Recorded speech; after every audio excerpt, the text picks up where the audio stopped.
என் அன்புக்குரிய குடும்பத்தினரே, கிறிஸ்து நம்முடன் இருப்பாராக. மிகவும் அன்புக்குரிய பெற்றோர்களே, மிகவும் அன்புக்குரிய சகோதர சகோதரிகளே, அன்பான முதிய பெற்றோர்களே, அன்பான பிள்ளைகளே மற்றும் இளைஞர்களே, நான் அப்போஸ்தலர் பி. ஜெயக்குமாரன். இன்று மே மாதம் 17ஆம் நாள். இன்று ஆண்டவரின் விண்ணேற்ற பெருவிழா. ஆண்டவரின் விண்ணேற்ற பெருவிழாவிற்கான செபம். ஓ மகிமை மிக்க ஆண்டவராகிய இயேசு கிறிஸ்துவே, இன்று நாங்கள் உமது பரிசுத்த ஆண்டவரின் விண்ணேற்ற பெருவிழாவை மகிழ்ச்சியோடும் பயபக்தியோடும் கொண்டாடுகிறோம். ஓ ஆண்டவரே, நீர் உமது சீடர்களை ஆசீர்வதித்து பிதாவின் மகிமையோடு விண்ணகத்திற்கு எடுத்துக் கொள்ளப்பட்டீர். நீர் எங்களை ஒருபோதும் தனியாக விடவில்லை, ஆனால் பரிசுத்த ஆவியின் வாக்குறுதியை எங்களுக்கு அளித்தீர்.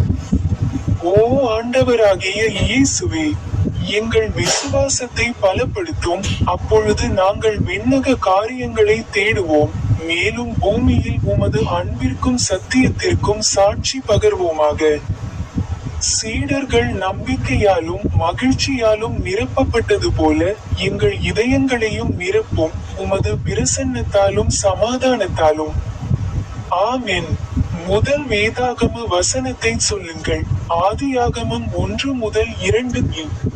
அவர் சொன்னார், பூமி உருவமற்றதும் வெறுமையானதுமாக இருந்தது. ஆழத்தின் மீது இருள் சூழ்ந்திருந்தது. தேவ ஆவியானவர் தண்ணீரின் மேல் அசைவாடிக் கொண்டிருந்தார். கடைசி வேதாகம வசனத்தை சொல்லுங்கள்.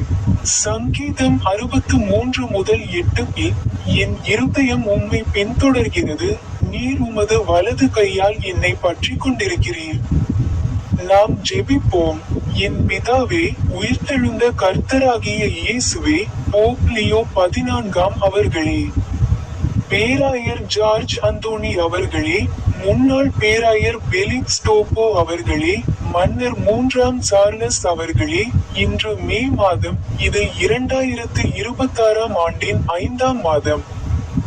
ஒருங்கிணைந்த ஜெபம். பரலோக பிதாவே, உமது வார்த்தைகளுக்காக நாங்கள் உமக்கு நன்றி செலுத்துகிறோம். நீர் எங்களை இருளிலிருந்து வெளிச்சத்திற்கு கொண்டு வந்தீர். நீர் எங்களுக்கு வெற்றியை கொடுத்தீர். மேலும் நீர் எங்களுக்காக எப்போதும் பரிந்து பேசுகிறீர். ஆண்டவரே, எங்கள் மேய்ப்பராக இருந்து எங்கள் வாழ்வை வழிநடத்தும்.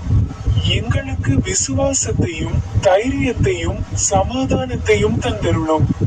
அதனால் எல்லா சூழ்நிலைகளிலும் நாங்கள் உமது அன்பிலும் சத்தியத்திலும் நிலைத்திருக்க முடியும்.